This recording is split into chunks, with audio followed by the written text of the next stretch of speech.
guys, it is Kieran from RedDevilWeekly to give my brief pre-match thoughts ahead of United's game against Wigan Athletic. Third round of the FA Cup, a big competition for us this season considering we're already out of the League Cup, the Premier League's pretty much gone.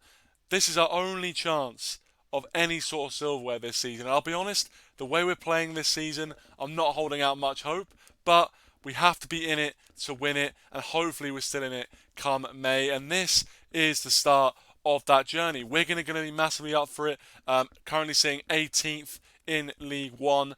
A huge game for them, welcoming Manchester United, and they're going to be making it as difficult as possible. The atmosphere, I'm sure, is going to be intense, and I think it's going to be a great occasion at the DW Stadium, but hopefully we get over the line. Before we get into any of that, please do leave your thoughts in the comment section down below. Really enjoy interacting with you guys down there, so please do leave your thoughts there. And if you do enjoy the content, hit that like button, subscribe to the channel, you guys know already. And let's get into it, because Wigan, whilst it would seem are going to be pushovers, are a team that we should be beating quite easily. A, that's not how it works with Manchester United this season.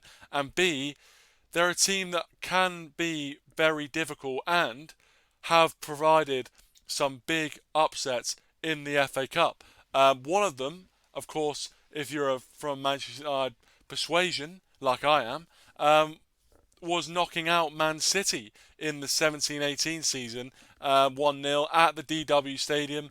And I think that basically stopped City from doing a domestic treble. So, thank you to Wigan for doing that. But they are a team known for causing an upset, and they are a team known for getting up for the big occasion. In this particular game, I think they will look to be physical. I think they will look to prey on some of our defensive frailties, especially from set pieces. But the main goal we've been conceding has been that cutback on the edge of the area. Now, I'm not sure if they're going to be able to have as much space as that. But when we're probably, hopefully, dominating the ball and pushing men forward, the counter-attack is also a potential place for us to be hurt. So that's something which I think Wigan will be looking at, is counter-attacking, sitting behind the ball and trying to make it difficult for us, and pouncing on the counter-attack. And, of course, being physical from set pieces, because we've shown this season that we conceded quite a few set-piece goals, and we've been fairly brittle at the back when it comes to being strong and keeping out those dead ball situations. In terms of Manchester United, I've got a predicted 11 that I'm going to share with you. It's a bit of a predicted 11 slash some wishful thinking in there, I would say. So the main one that might surprise you is I put Bayandir in goal. Now, my rationale for this is essentially, if he doesn't get game time in this game, he may not get any game time for the rest of the season. I really don't see where he gets any other game time. Potentially, if we get and maybe I say a simpler draw, we don't know how this game's going to go. But if we did progress to the fourth round of the FA Cup, fingers crossed, hopefully we get the job done, then maybe if we play a non-league side, or again another football league side, non-Premier League side you might call it, then yeah, maybe Bayandir's lined up for that. But there was talks of Onana going to AFCON. Now it seems like he's willing to put in a bit of a mental shift of playing all the way up until the Spurs game, and then making himself available for a game for his national team that is literally a day later. So, I mean, to me that's completely mental, but it seems like that's what's been agreed with the club. So I honestly don't see where Bayandir is going to get any opportunity, which would seem a bit of a shame considering we made a point of signing him. So I just feel like maybe this is a good opportunity for him to get some minutes. I know some of you will say hostile atmosphere away from home, is it really the best time? But honestly, you have to give these guys experiences, and it's not like they're kind of 16, 17. Bayandir is not a kid. He's a international footballer.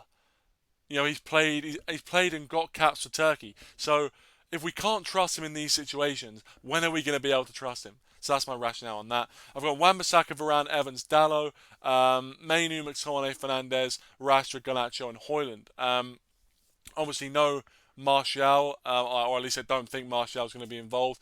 We did hear the news that Casemiro and Martinez were both going to be somewhat involved, and they're back in training this week as well. So that is really positive news. I don't think they're going to be used from the start. I think potentially, if things are going well, we'll see them come on maybe the 60th, 70th minute and get some minutes into their legs before we play Spurs next Sunday. So yeah, this is my predicted 11. Let me know your thoughts in the comment section down below. And finally, my score prediction, because we're whistling through this one. I realise there's not even that much time before the game when this preview will come out. So we are doing this quickly and firing off my pre-match thoughts. I think we'll get the job done. I think just the quality we have will be enough. We've made mistakes in the past, like we did against MK Dons, that famous night where we lost 4-0, and we played a pretty well unrecognisable team, and we made loads of changes, and we got embarrassed. And if we do change the whole 11, we are going to get embarrassed. You know, we're not playing well as it is, and Wigan will be sensing blood if we make all those changes. So I don't think we're going to see the whole team change. I think Ten Hag has shown that he's not the sort of guy that makes many changes. So personally, I think we'll only see 2 or 3 changes. So that's what I've gone with. And I think with that lineup, I'm going to say 3-1 Manchester United. I'd say it'll be dodgy for a little bit, but I think once we get that first goal, we should be able to settle down and just simply game of attrition. You know, we've got more quality than they do, and I think even if we don't play that well, we'll have enough moments of quality to get us through. So I'm saying 3-1 United. Let me know your predictions in the comment section down below. And thank you very much for watching. Really appreciate it. And leave your thoughts, like, subscribe, all that good stuff. And I'll see you all in the next one. Cheers.